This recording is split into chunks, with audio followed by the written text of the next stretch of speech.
আপোনালোকে ফ্ৰী চাউল দিছে হয়, কোনে আনিলে ফ্ৰী চাউল? আমাৰ আজি তেওঁলোকে কৈছে কংগ্ৰেছ বিজেপিক ভোট নিদিলে ফ্ৰী চাউল কাটি দিম, যে কাৰো বাপৰ অধিকাৰ নাই এই ফ্ৰী চাউল কাটিবৰ কাৰণে।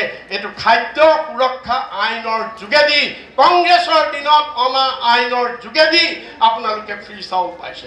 এইটো সাংবিধানিক অধিকাৰ। তৰুণ গগৈ ডাঙৰীয়াই প্ৰথমে ইয়াত ৩ টকা, তাৰপিছত 2 টকা, তাৰপিছত 1 টকা দৰত অসমৰ মানুহক চাউল দিছিলে। আৰু পৰৱৰ্তী কালত বিজেপিয়ে চৰকাৰ কণ্টিনিউৱাছ প্ৰচেছ, ধাৰাবাহিকতা, তাৰপিছত তৰুণ গগৈ ডাঙৰীয়াৰ চৰকাৰ হোৱা হ'লে হয়তো তৰুণ গগৈ ডাঙৰীয়াই ফ্ৰী চাউল দিলেহেঁতেন।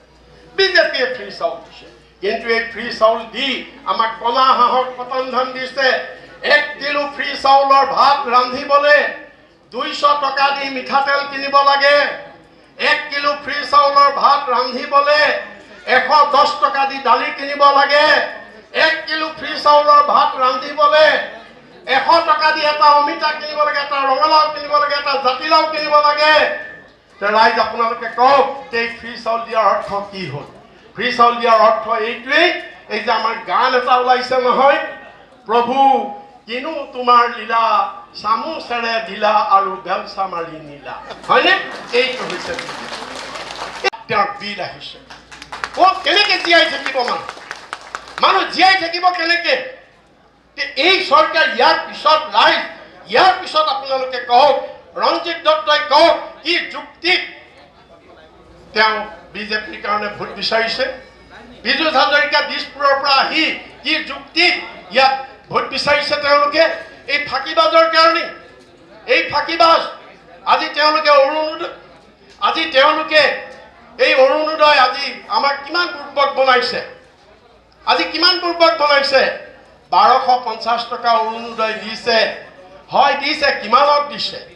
অসমত মোটামুটি 2 কোটি ভোটাৰৰ ভিতৰত 1 কোটি মহিলা ভোটাৰ, পুৰুষ মহিলা সমান।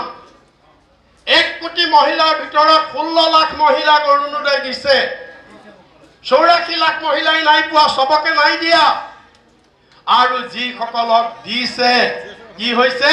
সোঁহাতে 1250 টকা লৈছে, বাওঁহাতে 1250 টকা গেছৰ চিলিণ্ডাৰৰ নামত লুটি লৈ গুচি গৈছে। এইটোৱেই ডকাইতি প্ৰমাণ কৰে। এই কথাটোৱেই প্ৰমাণ কৰে যে বিহালীত গোটেই অসমৰ বাটকটীয়া হ'বলৈ বিহালী গৈ আছে। যে ২৬ত অসমৰ ৰাইজে বিজেপিক উৎখাত কৰাৰ আগতেই বিহালীত বিজেপিক উৎখাত কৰি দেখুৱাই দিব। এই ইতিহাস কৰিবলৈ গৈ আছে।